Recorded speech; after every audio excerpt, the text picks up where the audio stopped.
Down the mine. One day Thomas was at the junction when Gordon shuffled in with some trucks. "Poof," remarked Thomas. "What a funny smell." "Can you smell a smell?" "I can't smell a smell," said Annie and Clarabel. "A funny, musty sort of smell," said Thomas. "No one noticed it till you did," grunted Gordon. "It must be yours." "Annie, Clarabel, do you know what I think it is? It's ditch water." Gordon snorted, but before he could answer, Thomas puffed quickly away. Annie and Clarabel could hardly believe their ears. "He's dreadfully rude. I feel quite ashamed. He's dreadfully rude," they twittered to each other. "You mustn't be rude. You make us ashamed," they kept telling Thomas. But Thomas didn't care a bit.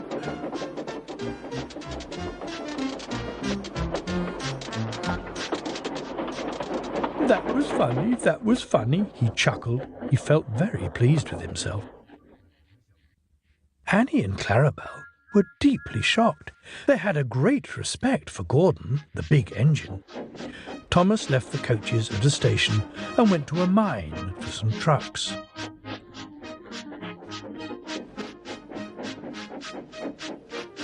Long ago, miners digging for lead had made tunnels under the ground. Though strong enough to hold up trucks, their roofs could not bear the weight of engines. A large notice said, "Danger! Engines must not pass this board." Thomas had often been warned, but he didn't care. Silly old board, he thought. He'd often tried to pass it, but had never succeeded. This morning, he'd made a plan. And the fireman went to turn the points. "Now," said Thomas to himself, and bumping the trucks fiercely, he jerked his driver off the footplate. "Hurrah!" laughed Thomas. "Come back!" yelled the driver. "Fire and smoke!" said Thomas. "I'm sunk!"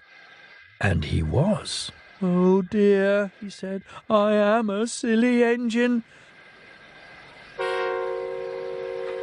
"And a very naughty one, too," said a voice behind him.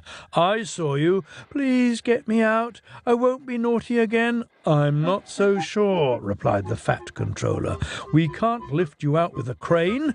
The ground's not firm enough. Let me see. I wonder if Gordon could pull you out." "Yes, sir," said Thomas nervously. He didn't want to meet Gordon just yet. "Down a mine, is he? Ho, ho, ho," laughed Gordon. "What a joke, what a joke," he chortled, puffing to the rescue. "Boop, boop, little Thomas," he whistled. "We'll have you out in a couple of puffs."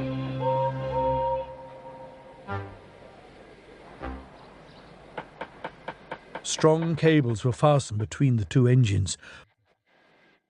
"Are you ready? Heave!" called the fat controller. But they didn't pull Thomas out in 2 puffs. Gordon was panting hard and nearly purple before he had dragged Thomas out of the hole. "I'm sorry I was cheeky," said Thomas. "That's all right, Thomas. You made me laugh. I'm in disgrace." "I'm in disgrace too," said Thomas. "Why, so you are, Thomas. We're both in disgrace. Shall we form an alliance?" What was it?" "An alliance, Thomas. United we stand, together we fall," said Gordon grandly. "Right you are," said Thomas. "Good, that's settled," rumbled Gordon, and buffer to buffer, the allies puffed home.